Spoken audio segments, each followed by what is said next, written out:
Good morning, Sandra. Uh, Again, we're so excited to be able to have a special guest speaker this morning, Mumon Amy Pico.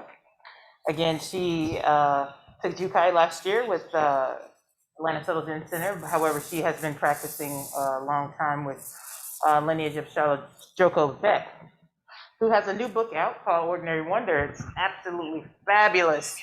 So hopefully Mumon will layer some of her past practice history in as she gets ready to speak about the Gassho Newsletter. And without further ado, I'm going to pass the virtual ball over to Mumon. And Mumon, I'm actually recording, so we can splice and dice as needed, okay? So I'm gonna go ahead and let you take it over. Thanks, Risatsu. I'm going to start with my screen share here. I wanted to, so I just want to make sure everybody can see this. Yeah, shaking heads. Yep, great. So if for whatever reason, I know depending on who's looking out there, our pictures may overlap some of the text. I apologize in advance if that happens. Trying to get some of the other housekeeping out of the way before I really start talking this morning. I'd like, because this is being recorded and we are going to use portions of this talk today on the website to promote the Goshen Prison Newsletter Project, I am asking that if you have questions or comments about anything we're talking about today, I'm going to move through the whole talk and then we'll leave those until the end.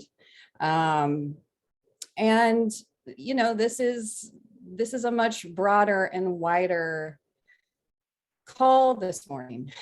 When I was, you know, thinking about doing something related to the Gassho Newsletter, I really wanted to bring in a much larger opportunity, practice opportunity for us as a Sangha as a whole. Yes, of course, sending a newsletter to inmates is a larger practice opportunity. And I hope that after you hear more about it today, you might feel some stirring inside of you. But I wanted to make it even bigger. I wanted to make it even broader. And a lot of that comes from a personal place. So I am going to be sharing today, what does this title mean? Telling your Gassho story, embracing the outcast within. It may sound self-explanatory, and actually in a way I hope it is, but I will be telling my own Gassho story as a part of this, and what that means, at least in the best of my understanding, in terms of the sort of sitting with topics related to good and evil, light and dark, and how we in our practice of Zen are sitting with those bigger and wider topics. So thank you, and Deep Gassho for your attention this morning as we move through. So we're going to start this morning by bringing and tying these themes together by talking about the caste system. And hopefully most of you out there this morning know what the caste system is. Primarily, I know my association with caste comes primarily from India, primarily from Hinduism. But for this morning's discussion, I'd like to once again broaden the definition of caste to really any type of hierarchical system, right, that has certain limitations or feels like there are certain limitations among people who identify or are put in a particular place within a caste system. And I want to tie in comments related to this from the Buddha, from our practice, because this is very relevant, both from a historical standpoint and I would argue in a current day standpoint. So in my perusing, and it really was perusing. So for those of you that really study Buddhist texts a lot more in depth than I ever have, if I am in some way, shape, or form taking these things out of context or creating interpretations that maybe aren't there, I would love to hear that at the end, because Lord knows this was literally just me kind of hunting and pecking for what does Buddhism say around caste, around these bigger and wider topics. And I found that Buddha actually did talk about this, particularly in the Book of Protection and the discourse on outcasts. I was like, this is great. So he was having this discussion with a higher ranking Brahmin, and I won't go into the whole story, you can find this yourself, but essentially in this discussion he was having with a Brahmin individual, he makes this statement: not by birth is one an outcast, not by birth is one a Brahmin, by deed one becomes an outcast, by deed one becomes a Brahmin. And I really appreciate this because it is, in my limited view, sort of the deconstruction, right? Buddha is deconstructing. He's offering a different perspective on the caste system, right? He is dispelling maybe some of these preconceived ideas that caste has to be as a result of karma, and here you are, and you gotta deal with it. And like any major sort of philosophical slash spiritual path, when it is emerging into consciousness, right? When Buddha was just coming out and starting to wander the countryside and, speak about these things, it was a deconstruction of the current view, right? He was deconstructing certain ideas. And this is one of them. And how beautiful that he wanted to deconstruct this idea of caste. And caste by nature, right, has this implication of being stuck, right? If you believe that you are born into a particular caste, that's a pretty stuck feeling, I would imagine. And we are going to draw that same comparison to now the broader idea of caste within our society today.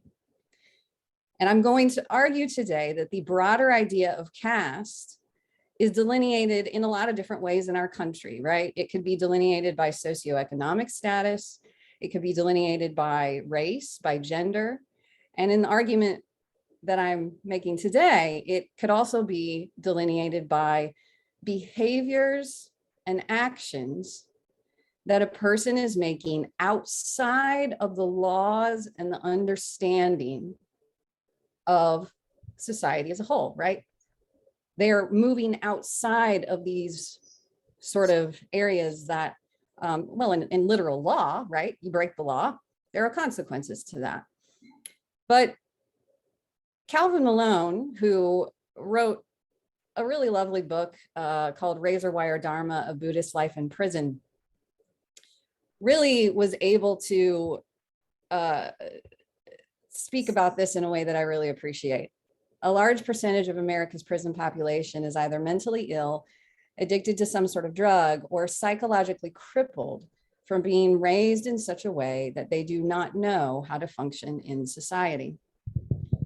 And if you even halfway agree with him, then what he is implying here is caste, right? He is implying that there is some sort of disadvantage with many people who may find themselves incarcerated for long periods of time.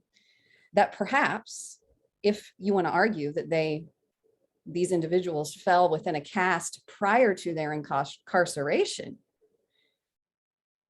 that they maybe were not set up for life in a way that would allow them to feel like there are other choices.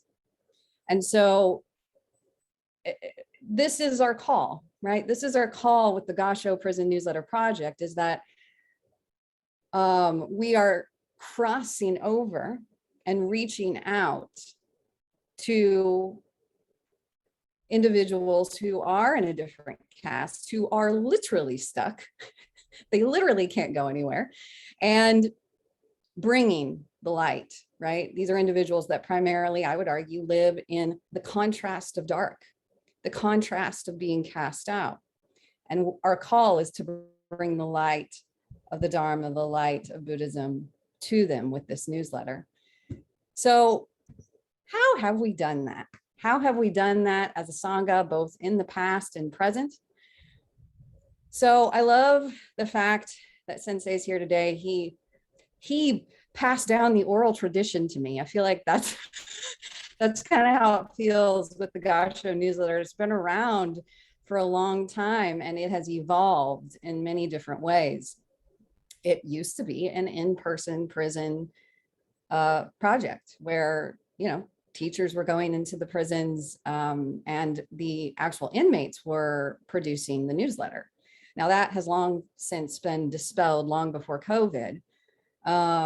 And the current model that we're working under is that the newsletter itself is being organized by a team of Sangha members, and it's distributed to over 700 inmates nationwide, and it is only in print.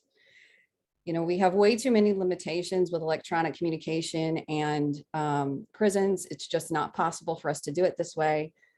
And we never communicate with inmates individually. That just creates far too many issues. And so this mass mailing of a newsletter is the best way that we've found that we can continue to reach out to our brothers and sisters.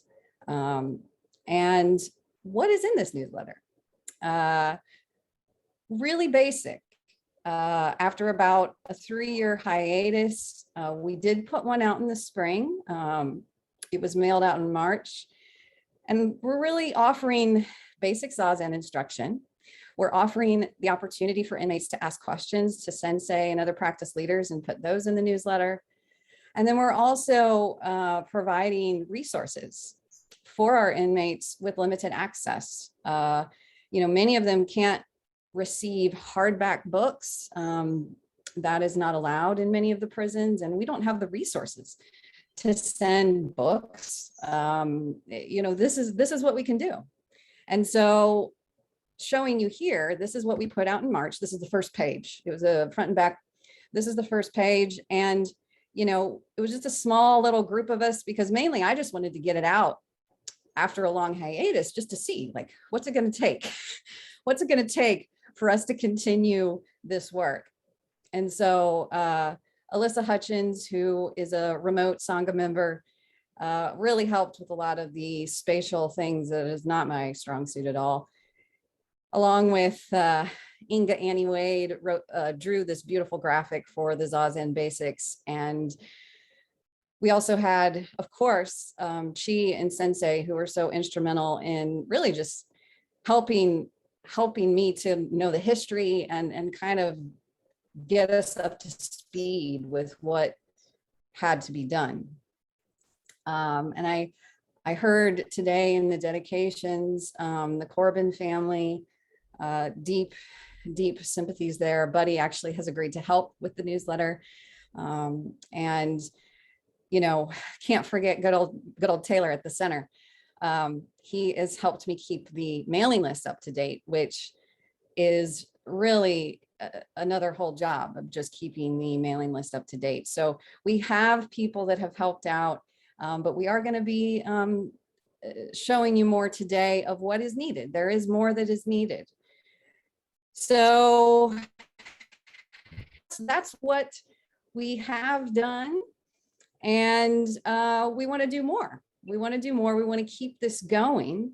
And in a broader practice opportunity, like I mentioned, in how is this working with our individual practice, right? And for me, the way that I have, you know, decided to work this in my individual practice is with sitting with these themes of good and evil, light and dark, and by sharing with you a bit of how my own story has been a reflection of that. Here I am in 1993, and matching socks and all. And in sharing this story, my hope is that some of you will feel inspired. You know, I feel like storytelling was something that I've always been drawn to. And then, of course, picked a profession where I get to hear people's stories for a living. So um, how was this something that I was drawn to at the age of 14? I was 14 in this picture. I was interested in true crime. And interestingly enough, I really became very curious about humanity's inclination towards evil. I was like so curious as to how human beings could do things that seemed very against our nature, or committing, just horrible crimes against one another. And these were the things I was thinking about at 14. Now, it would make sense now, putting this into a greater context, that I was deeply steeped at this time in conservative evangelical Christianity. And that version of Christianity is very dualistic in nature. So it would make sense that I would in some ways become curious about sort of the other side, as it were. And this became very, very apparent in my outer reality at this time of junior high, when we had family friends of ours who began to sort of question some of the actions and decisions of the pastor that was at the church we were attending at the time. And these friends of ours, specifically the father in this family, really began to, in a very intentional way, bring up critical questions around power and control, around things that were being asked of us as a congregation that many people began to question of, why are we being asked to do these things? An example of this would be monitoring attendance. Now, I don't know about you, but when I come into really any place of my own free will, there's nothing necessarily hanging on to that. I don't necessarily feel like it's a requirement that someone know that I'm there. But this was just one example among many that this particular family started to ask. And the short version of this is that they ended up getting kicked out of the church. And I really struggled with what that meant. What did it mean that people that our family loved and cared about all of a sudden can't come? And we stayed. And so it was the beginning of a very long question that I still ask, because I consider it now part of my practice, that there is never really an answer. But that sitting with that reality at a very young age was the beginning of a very long journey. And I had yet at that point in my life, because I was still very young, began to ask, what are the things about myself? What are the things inside of me that don't make sense, that puzzle me, that maybe are unpleasant, that maybe I don't feel like I can talk about out loud, that I can't question? And so we're going to get to that in a moment. But I want us to circle back around now to, what does Buddhism say? What does Buddhism say about sitting with these themes in a broader sense? And so I did, once again, in my perusing, in my hunting and pecking in Buddhist texts, did find something from Dogen. I want to bring in, of course, a little bit from psychology. I can't help myself. So we're going to bring in Jung. Do want to talk about an example of what this looked like in a Buddhist community with Richard Baker. And then once again, tying this into Gassho, tying this into how are we as a Sangha serving and bringing light to our brothers and sisters that are incarcerated. So Dogen in the Genjo Koan, this was what he had to say about the sitting with. When you see forms or hear sounds fully engaging body and mind, you grasp things directly. Unlike, see, I can't even read that. Unlike the mirror and the reflections in the mirror, and unlike, gosh darn it, I can't see the quote. This is my problem. Sorry, The guys. moon, like the moon. Thank you. And the moon and its reflection in the water, when one side is illuminated, the other side is dark.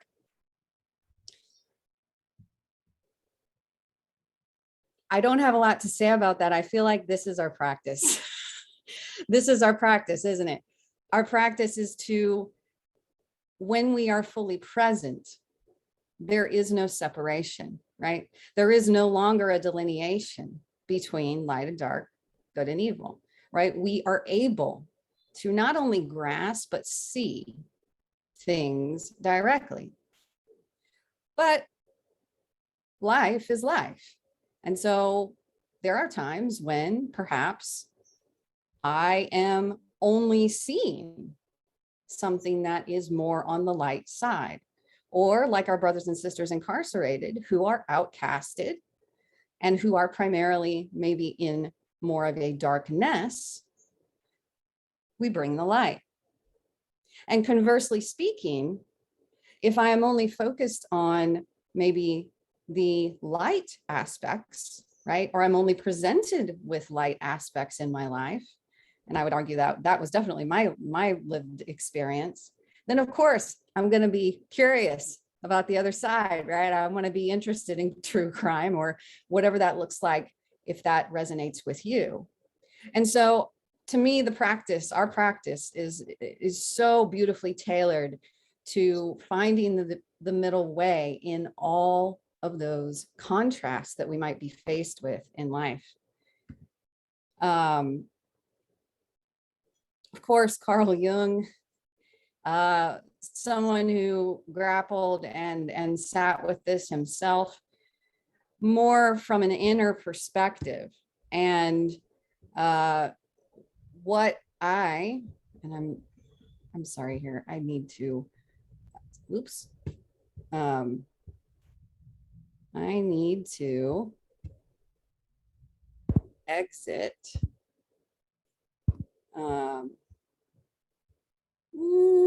There we go. No.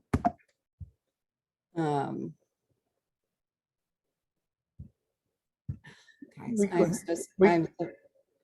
We can read the Young quote from here aloud if you want, Amy. Well, that's fine. It's just I video panel. There we go. I need to, there we go. That's better. Okay. Sorry, guys. So anyway, my point in bringing him into the picture is mainly just in this inner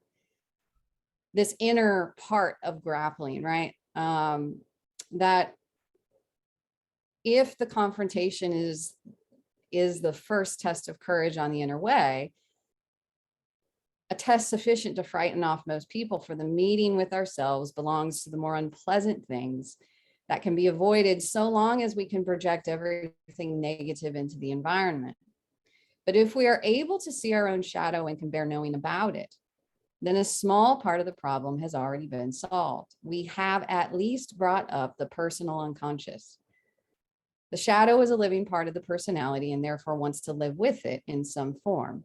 It cannot be argued out of existence or rationalized into harmlessness. And this problem is exceedingly difficult because it not only challenges the whole man, but it reminds him at the same time of his helplessness and ineffectuality. So when we're talking about this inner and outer, right, this inner and outer manifestations of light and dark, good and evil, Jung's comment essentially is just saying that in this inner manifestation, it may be difficult to get at the parts of our own selves that we don't want to see, right? The darkness inside, as it were, the dark side. And I would have a tendency to agree with that in my own practice, in my own life. It has been a difficult thing to unearth those parts, to look at those parts, to sit with those parts.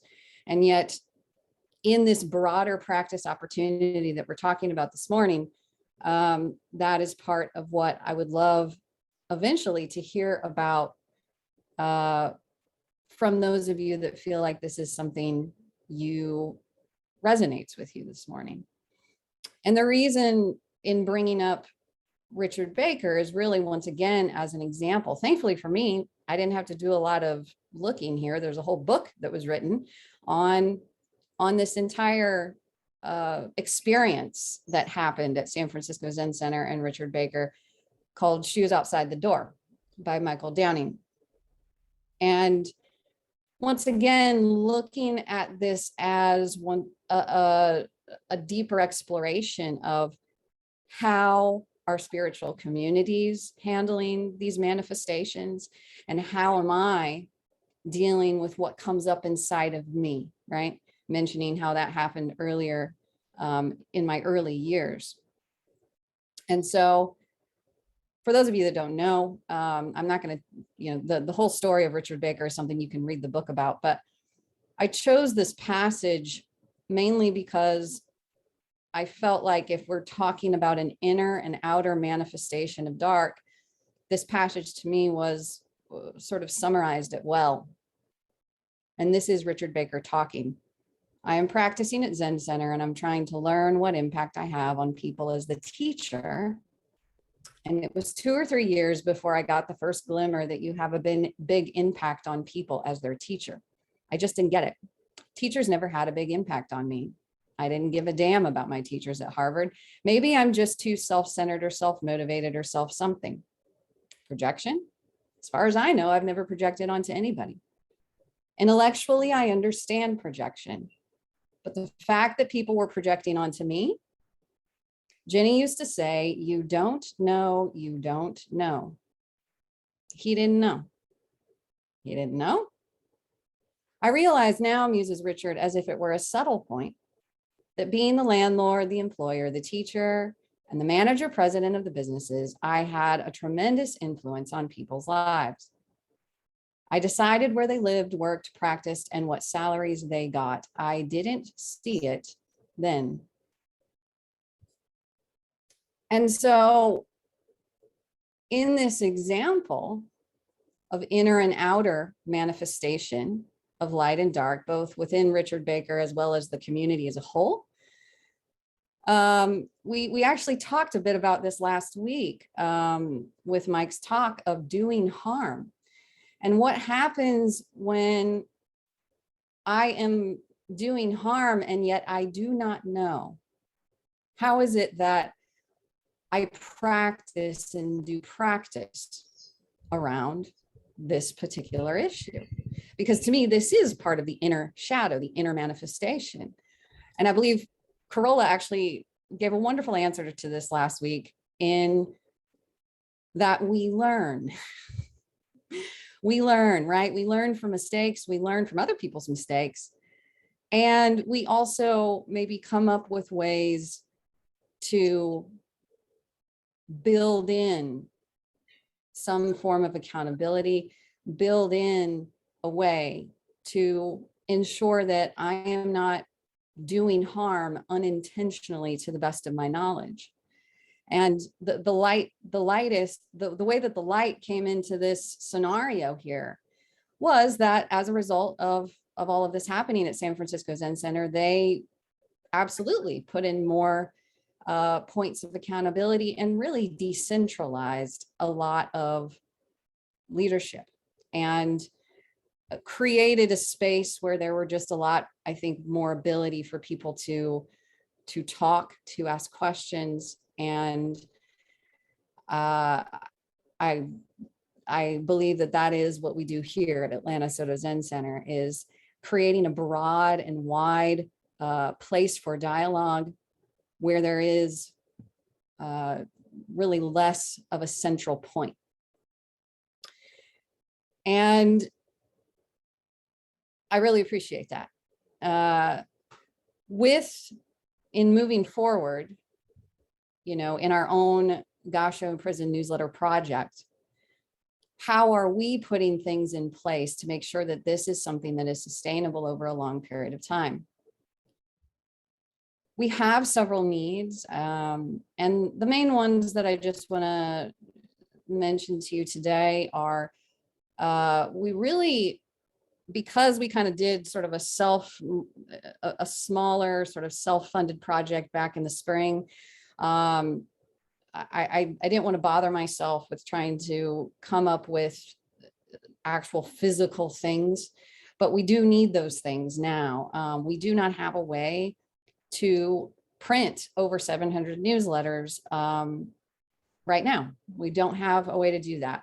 And so we either are going to need money for a printer, or we're going to need someone to donate one. Still haven't found a match for that as of yet. We may even, if we can't do that, see if we can do something with commercial printing. But this is one of our needs.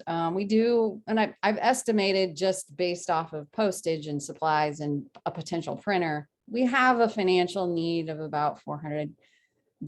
We do have some money already raised, but this would be in addition to the money that is already raised.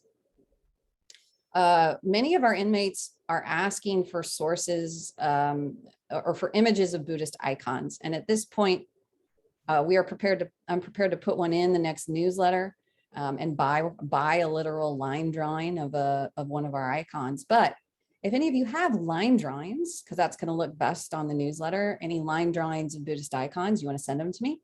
I have my contact information at the end. And, you know, physical hands, physical spaces. You know, potentially the stuffing envelopes. I know Fusatsu has already volunteered to help with some of that if we do need that.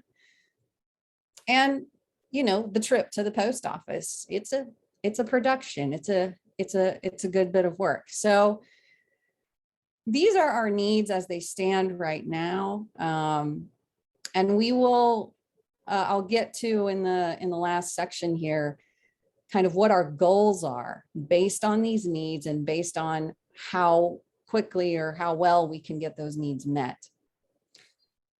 And of course, we want to hear from our inmates. You know, we've gotten plenty of letters since the mailing in March. I will say that most of them are pretty basic. Most people are just literally writing in to request the newsletter. But I did find a few who actually are wanting to dialogue with us. So here is one, and this is from an individual in Washington State. Can you please send me some Buddhist images I can put with my current altar on my desk? Such images keep me reminded of the mindfulness and positive energy we all as living beings keep inside our core of this lived experience. A question I have that you might be able to shed some light on for me is, why do I deal with such anger and negative energy inside my core towards others that have hurt me in the recent and long past, when I live with the view forgiveness is the key to the positive life path and true focus of such? It's really a struggle for me, as there are only very few who I hold such feelings towards and have yet found a way to let it go and move forward with living my life journey of doing good for others through kindness. I hope you can help me with this. So that may end up being the letter that we put in the Q&A. If Sensei would like to take that one, it is to me a really a topic I know I go over in my own practice often.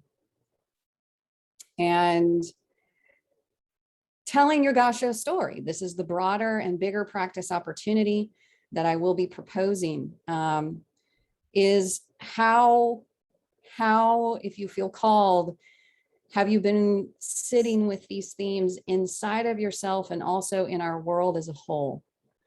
How has that played itself out in your life?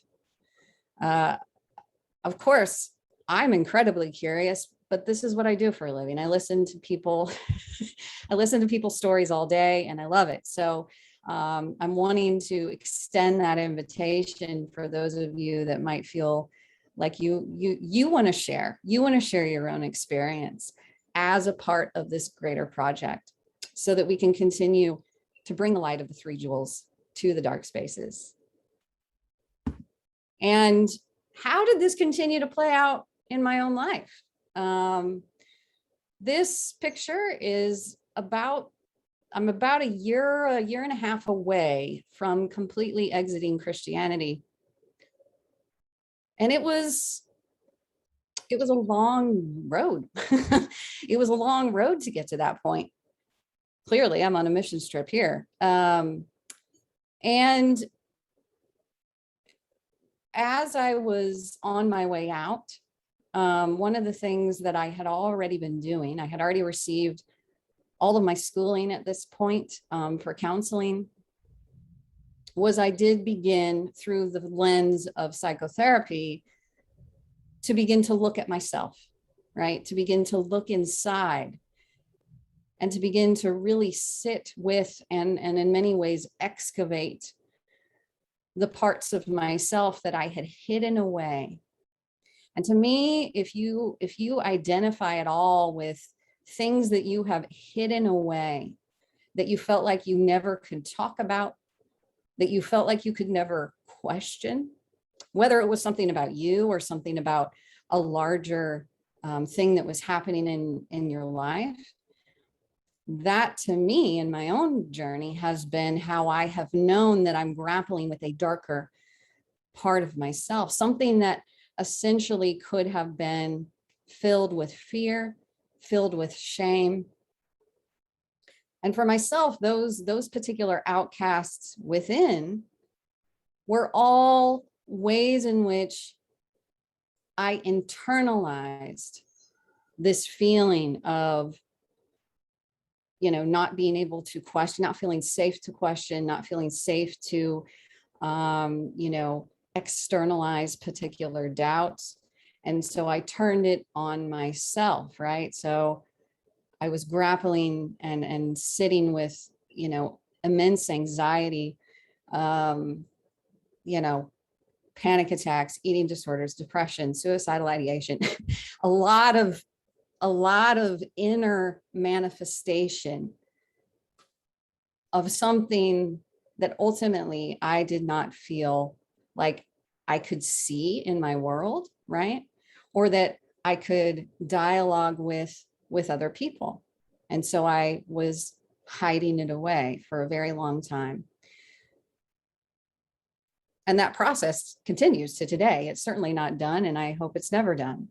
To be able to continue to embrace and eventually love those parts, those unlovable parts, those shame-filled parts. And once again, this is my story, but I hope that in hearing it, you may be identifying areas within your own life where you have sat with this inside of yourself and allowing our practice to create space for doing this work. And how does our practice do that? I've already brought up how, Buddha began to dispel outer division, how Dogen is talking about dispelling sort of inner and outer division. And to me, this all is talking about the unity of opposites, that in our practice, in present moment awareness, there is no division. And the Four Negations to me are a great way to sit with these themes, because our practice is about the middle way. And so the Four Negations are not real, not unreal, not both real and unreal, and not neither real or unreal. So, in using the four negations, I have simply just transposed, as maybe some of you have in working with this particular aspect of our practice, with good and evil or light and dark, right? So we could say it's not good and it's not evil. It's not both good and evil. It's not neither good or evil. And this is who we are as humans, right? I would be hard pressed to look within myself or to look within other people in humanity and not see the myriad, right? The myriad of realities, the myriad of aspects of these themes, all mixed inside of us. And that is part of being human. So this is how, as our prison newsletter project and the goals that we have set, we begin to unify the polarity. We begin to unify these themes and maybe even play with them a little bit, maybe even have fun with them a little bit, where we feel we can, whether it's in our sitting practice, whether it's with our Sangha practice of talking about these things together. And, you know, even outside of that, I put creative arts and engaging the physical body, because those are things that I have felt valuable. But really, in sitting, we begin to create spaciousness. And I really have appreciated how Buddhism has created that spaciousness for myself to sort of widen and broaden my own view, and to be able to see that there is really so much in between these two, between these themes. And it's just been a beautiful gift. So we're going to read another letter for you. And this is another question. This one is from an individual in Florida. She's also asking for images. The reason was we put that in the March thing, the March issue, is we said, you know, one of the things that we can do is offer you images. So a lot of people are asking for them. An iconic image of Buddha would be very helpful for reflection. Would you please send one? In regards to the area that says our letters will influence the topics and content of the Gassho newsletter, I would really like a better understanding of karmic law and its relation to samsara and the six realms. Anything you can send to elaborate and assist me to providing a better understanding of these principles and their interconnectedness would be much appreciated, for I am early in my studies and do not have access to literature to expand my horizon of knowledge. So once again, great question, great topic, especially with these larger Buddhist concepts that even I still very much struggle with. And, you know, I wonder, karmic law, samsara, the six realms, maybe we could even tie that into the previous letter of sitting with the themes of anger and forgiveness. So those are a few of the letters from that we've received that actually have practice questions. And we have goals. We have goals to keep this going, aside from the needs that need to be met that we previously discussed. We need to continue to secure ongoing financial and volunteer support for the second issue to mail out, hopefully by the end of this year. That is my hope, but it is all hinging on getting some of these needs met.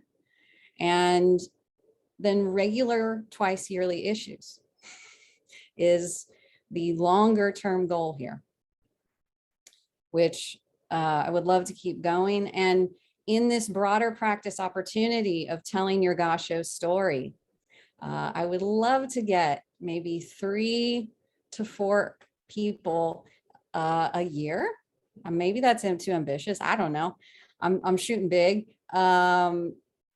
that if you, once again, if you feel like these topics are things that have resonated, that you have sat with, that you feel like your story is really something that you would like to tell, I would love to hear it. I would love for our Sangha to have that be a space for that.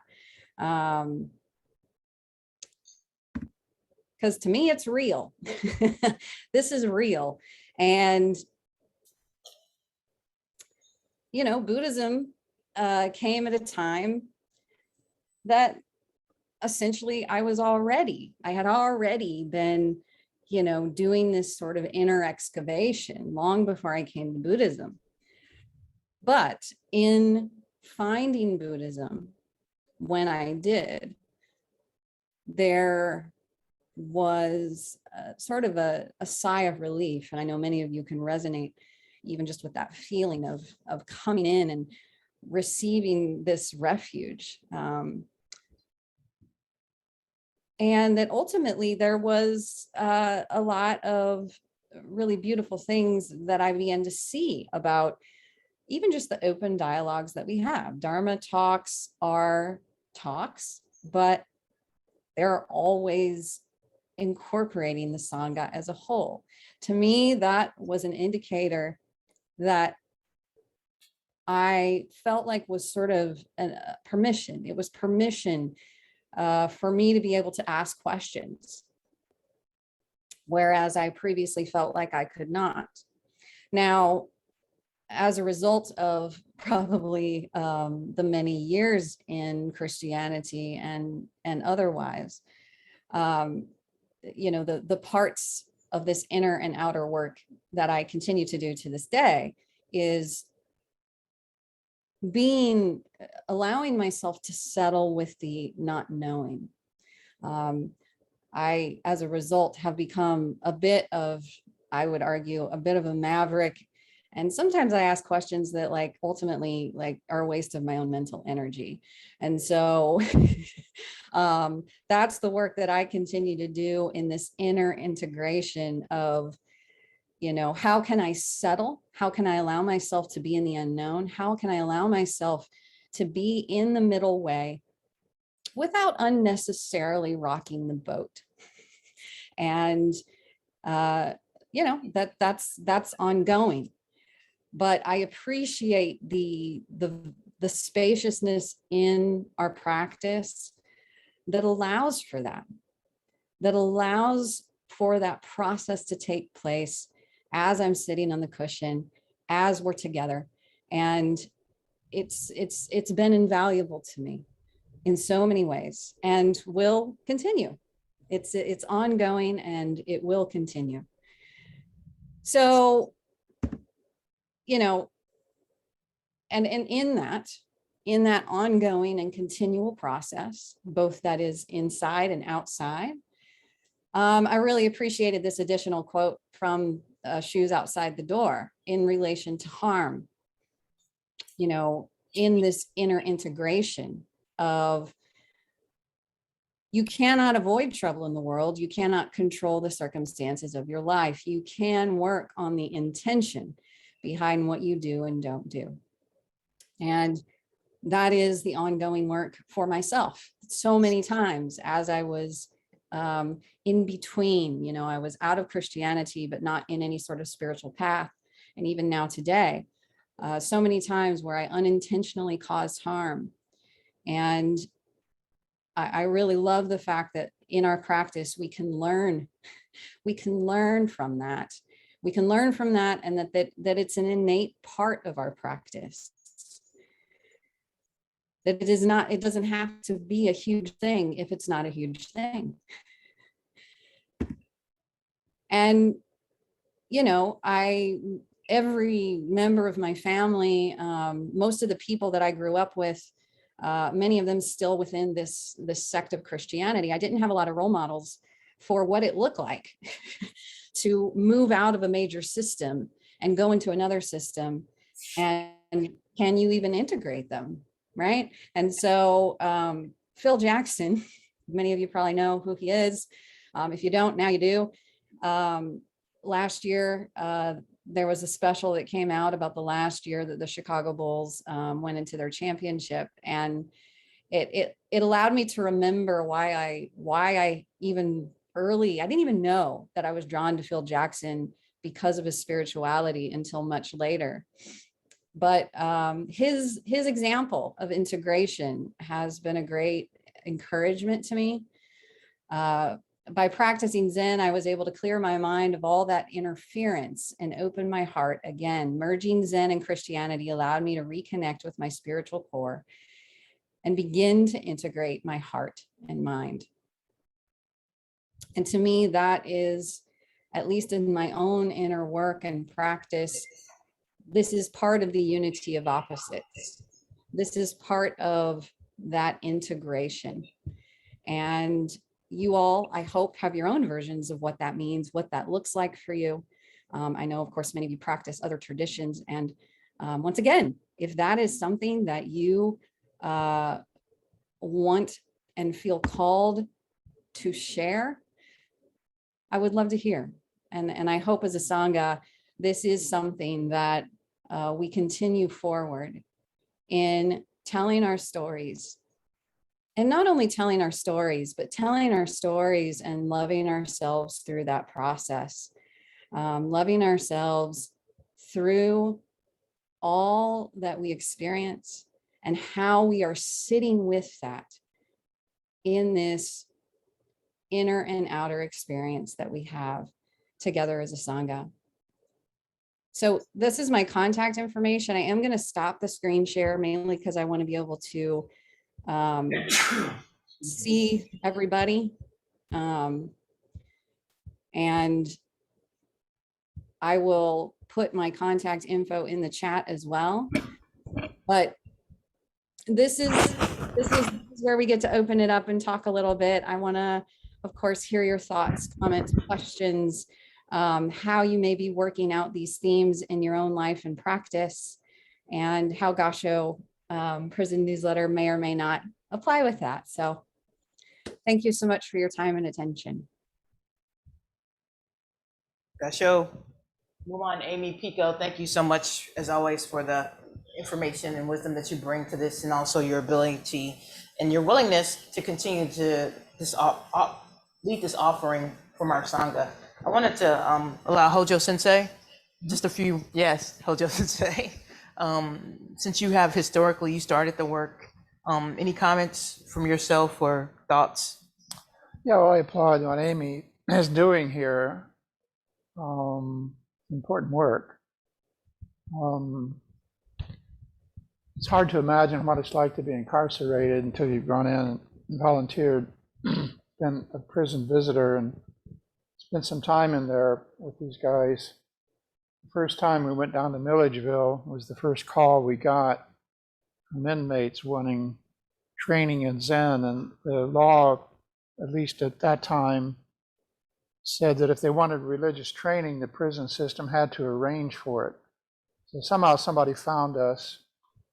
One of our old senior guys at that time, John Cooper, and I went. As we were leaving the prison that day, I told him, I said, well, John, we don't have to build any monasteries. They're already built. All we have to do is convert them. But you also get the impression that the guards and the wardens and the chaplains, they all could benefit from meditation. But after some years of doing this, we were up to 6 or 8 prison programs, and it became unwieldy. We would be traveling a couple of hours out to a prison where one of our guys had been transferred. They have apparently no control over where they're transferred to. And we were sort of seeding these Johnny Appleseed type groups amongst the prisons. So if they were transferred to another prison, they'd want to start it up again there, and we'd do our best to get out there and see them. But there were many times we would drive for 2.5 hours and get there, and the chaplain wouldn't be there, or some glitch, we couldn't even get in. It just got to be a very difficult program to operate. At the same time, the local churches were very active in all of these prisons. So we would find ourselves sitting in meditation in a room next to another room where they were going through gospel choir singing. So we'd be sitting there, sitting in zazen through gospel service and other kinds of. There are reasons why they call it the slammer. It's not quiet in there.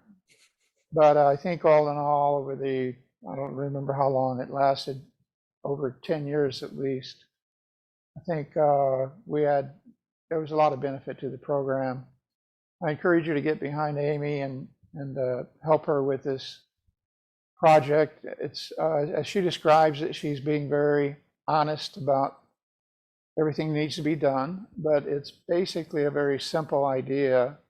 And if we can get enough repetition from edition to edition, the first envelope stuffing is kind of clumsy and awkward, but if you do it a second time, it's easier, the third time, easier, and so on. I think it's a good program for us. It's not one that will bring us any members. We've had a few prisoners get out of prison once or twice they've visited, but typically they have their own lives to go back to and move on to. So we're not developing membership through this program. But in a way we are. We're extending the Sangha into the prisons.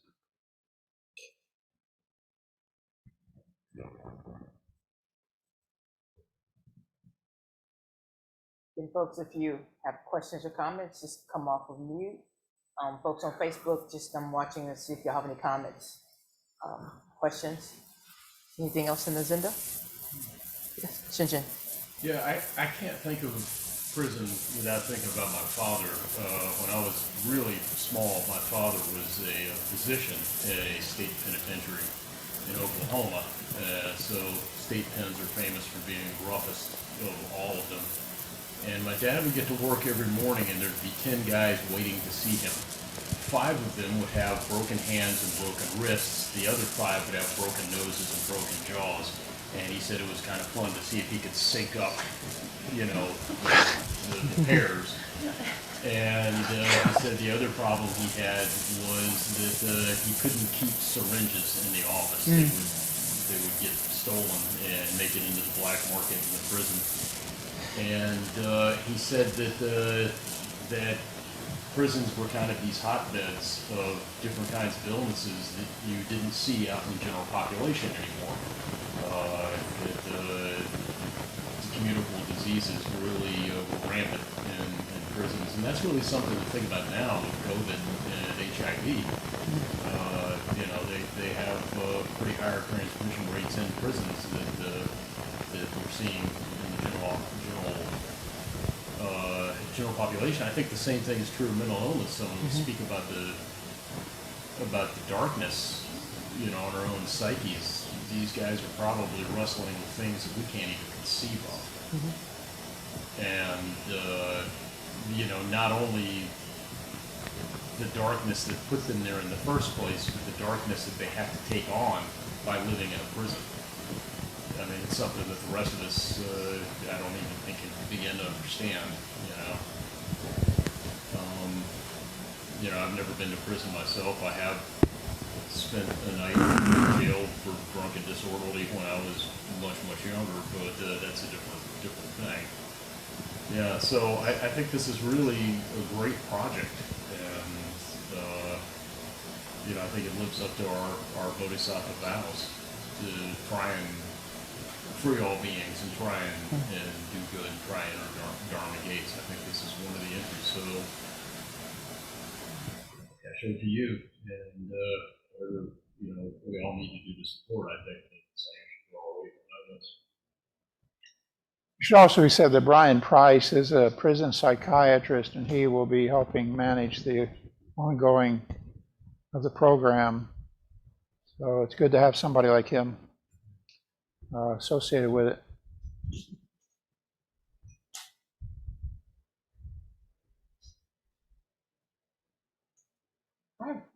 I have 2 questions, Amy. Thank you. Wonderful hearing about this.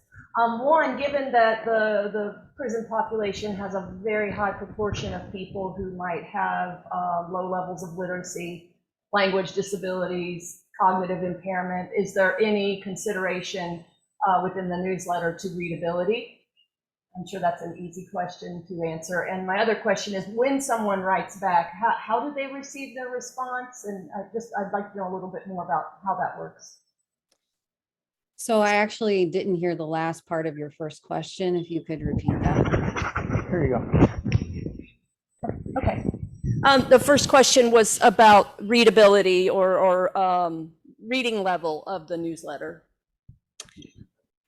I mean, ultimately, the reading level, I would say, is, I mean, I'm not good at reading, how to quantify aptitude, but I would venture to guess that our aptitude level is about maybe junior high. It really depends. When we receive these, even just simple requests, like, we get very often, literally, it's like a scrap of paper in an envelope of like, please add me to the mailing list.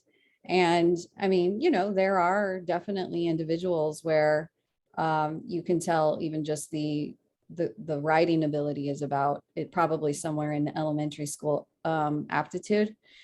And, we do the best that we can. That's part of the reason why it is so simple. That's part of the reason why we are keeping our topics very simple. And then your second question was about when they write in. Yes.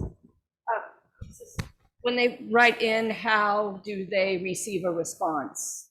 How does that work? So we do not correspond with anyone individually. That is made clear. One of the things we're going to keep on the newsletter every single time we put it out is essentially what we can do and what we can't do, right? We cannot respond individually to letters. We are not doing pen pals. We had a guy, I know Sensei mentioned this to me, or I had a guy who wrote directly to Sensei. Even though we had specifically said we don't, that some individuals, they want that level of connection, and we simply can't provide it. So they don't get a response when they write in, and this was part of the reason why I felt called to start this back up, is that people were literally writing in for about 3 years with nothing being mailed back to them. So I was like, well, at the very least, I feel like we should get back to mailing something at a mass level if we're still getting people writing us for 3 years straight with nothing getting sent back. But at the time, it started to decline, and the people both in the prison and out who were making it happen started dropping away, either by getting out of prison or whatever. We made that statement to them. We said, we can't continue doing this. And all we did was allow them to use our mailing address. There were just too many kind of boundary crossings that people were doing, looked like they might have been doing, could have jeopardized our 501c3 and so forth, that I said, we cannot do this newsletter like this anymore. So this outside group took it on to get it printed and published and so forth. And they say, can we use your address? And they would come by here and pick up the envelopes. Well, they stopped coming by and picking up the envelopes. And they kept coming for 3 years, as Amy was saying. So we had like 700-800 letters from prisoners. And one day I said to Brian, I said, we've got this thing here. Let me show you what we've got. We probably should do something about this. And but at the time, it looked like it was going to shut down. We said, what we can do is, and we offered this before they closed it, before the Gassho sort of fell away. We said, we can publish a newsletter that we print and publish, and it will have a column in it in which we'll attempt to answer broad questions that inmates bring up, but it will no longer be inmate to inmate. We just cannot manage that logistically. And they didn't want to do it. And so the decision was made by those who were behind the original Gassho But they didn't want us to do it the way it was the only way we could do it.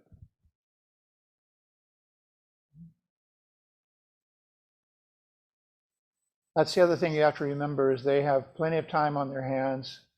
I used to get these like 12 and 13-page letters from inmates, and they wanted me to write back to them. There's no way you can do it. Another rule that everybody should understand is if you do correspond, you cannot be a visitor at that prison. If you visit a given prison, you cannot correspond with anybody in that prison. So the security rules are very hard and tight. And we went through years of training, and they had all these horror stories. You had to re-up your training every year or two, something like that. And they told you all these unbelievable stories about how people had gotten involved with inmates, and it did not turn out well. You can't give them a cigarette, for instance. That's a favor. And if you do too many favors, then they start holding that over your head. They're a special class of disciple. And I see John, I see your hand up. Amy, thank you for your presentation. I was certainly moved and had a lot come up just listening to you. I'd like to share the experience of impact that I had personally with a local prison, the local jail. I know what it's like in the wintertime to encounter a released inmate on the street carrying a clear plastic bag with all of his possessions in a t-shirt and trying to find a way to get to the one relative that might take him in. But the experience that I want to share with you that just hit me so hard is I had an attorney associate friend leasing some space from me when he was convicted of violating a trust account for one of his clients. It appeared that incrementally, over a number of years, he developed a habitual drug habit, and he started borrowing small amounts that he needed to keep the drug supply. And a disgruntled secretary passed it along to one of the family members that demanded he make them whole, and he couldn't do it. I visited him one morning right after he got out of prison in the space that a sponsor had rented in my building. And he was sitting there at a desk with a pad in front of him. And he said to me, "John, I'm in so much pain." And I was there to congratulate him on being out of jail. He said, "For 2 years, every aspect of my life has been taken care of. I've been fed, housed, showered, exercised for 2 years." He said, "I'm trying to figure out how to get back to normal." And I share that, Amy, I see you shaking your head. It felt like 2 years of another kind of dependency. And here was a man with a law degree from one of the universities. This was not the underprivileged, and I don't want to use inappropriate words. He was not the underprivileged, fell through the cracks, grew up in the slum.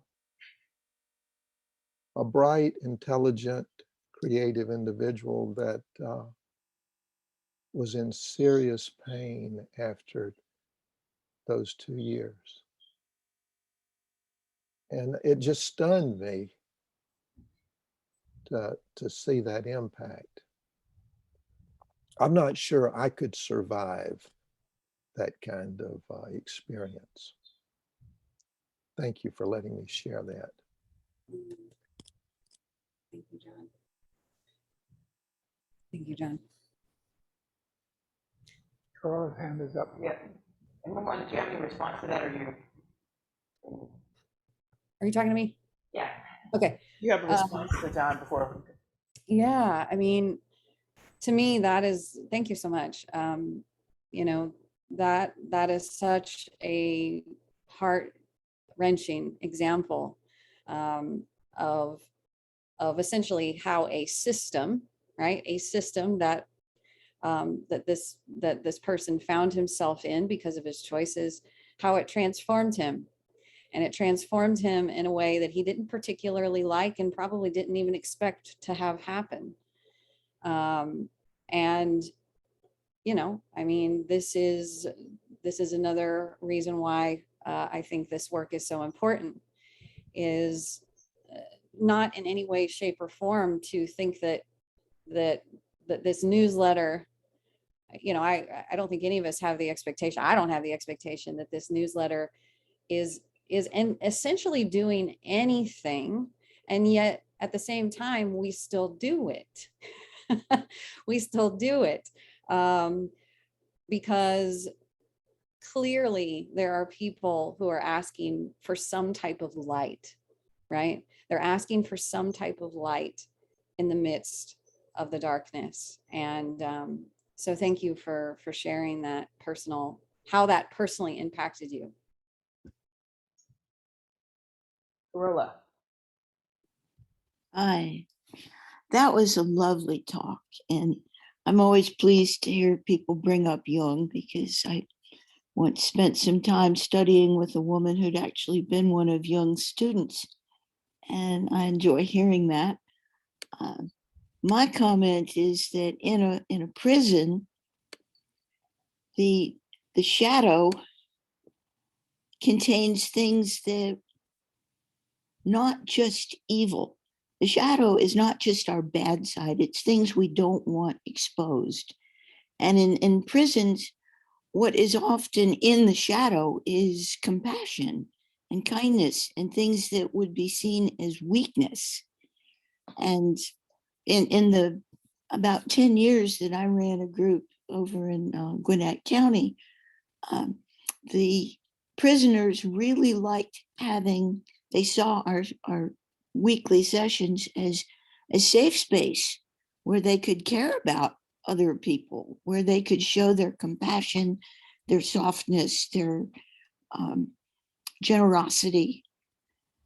And that, I think, is an important thing to point out to people that are in a place where those traits are counterproductive sometimes, where you have to be tough and mean and selfish. And so you hide those other parts of yourself. And I think in sitting, people can discover those traits. And that's something I think we need to bring out in people that are in prison. I have one other comment about literacy level.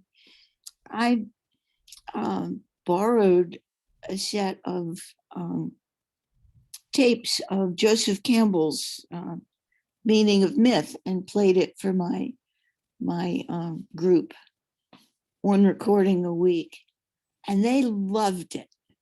And one of the comments one of them made, and everybody agreed, was, the man doesn't talk down to us.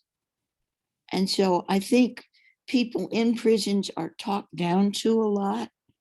And just because of the system and the perception of who is in prison. And I think respecting intelligence.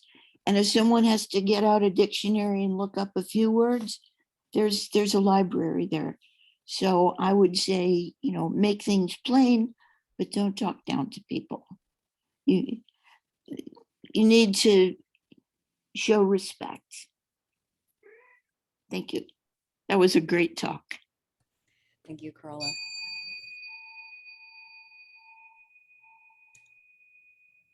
Thank you. I appreciate that feedback. it's on the flip side of that coin. It is also clear to me, even just with this last letter I wrote or that I read from this person who's asking about samsara and the six realms, that like there's for the easiest way for me to say it is that it absolutely affirms your comment. That the way that this letter was written in its entirety would imply that at least in this individual's case, they are really using every ounce of their ability, right? And that we need to respect the ability that they have to even just ask the question, you know? So thank you.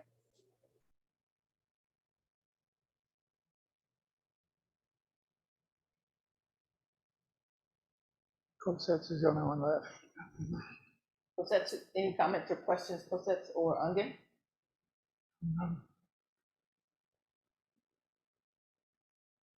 Last call in the Zindo. So, We're all doing time.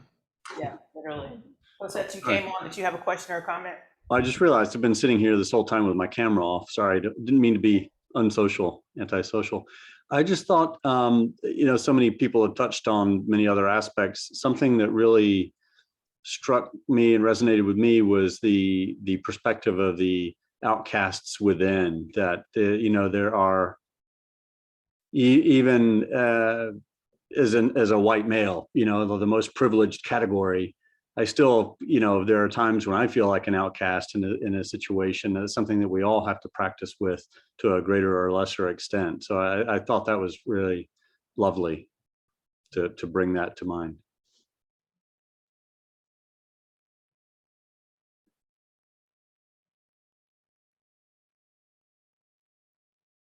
All right, move on. Again, thank you so much. Of course, you will have the opportunity in our community dialogue to continue to tell us about the work that arises from this particular effort. It's so needed in the now, and it's an opportunity for us to extend our practice off the cushion as well. So I just want to ask Mumon for any closing comments or thoughts. No, Gassho, for your time and attention, greatly appreciated. Again, thanks, Mumon. Again, as always, Mumon has shared her contact information. And again, if you feel so led to contribute to this effort, the Gassho has a section under the teachings on both our STO.org, STOrder.org website, and also ASCC.org. So, and also her email, if you have any questions or comments to support this effort, would be greatly appreciated. Again, thank you for coming, Mumon, for sharing, and we'll continue to support the Gassho Newsletter as always. And again, folks, thank you so much for showing up every single day for practice, your efforts, your support. As always, we are so grateful for those who consistently contribute to our organization. And as always, we ask those that have not contributed or would consider contributing, we ask that you do so as well. We are so grateful for that as well.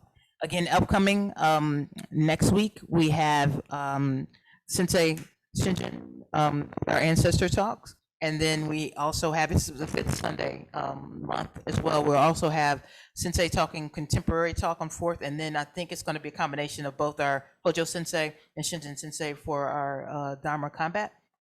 We'll come with your questions.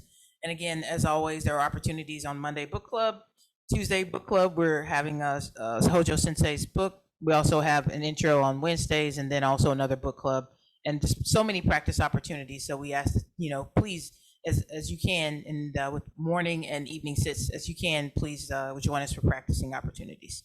So without further ado, we'll do our closing Dharma verses. Again, everybody, thank you for your support. And again, sending out love and support to Buddy Corbin and his family. I think Max's services are actually today, from the correct Sensei, is that right? Max's services are today, so, all right. Thanks so much.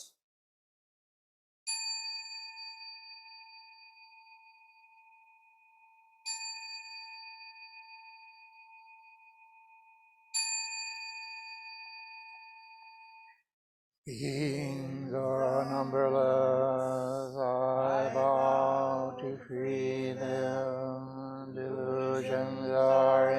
inexhaustible. I vow to end them, Dharma gates boundless. I vow to enter them, the way unsurpassable. I vow to realize being numberless. I vow to free them, delusions are inexhaustible. I vow to end them, Dharma gates are boundless. I vow to enter the Buddha way is unsurpassable. I vow to realize being numberless.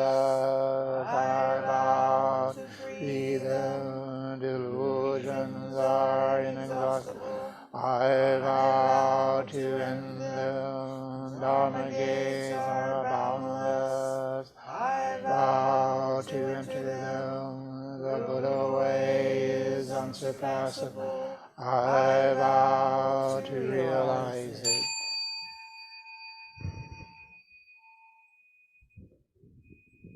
Gassho, everyone. Have a great week. Again, thank you so much, Mumon, for coming and presenting and having a conversation with us. Everybody be well. Good to see you again.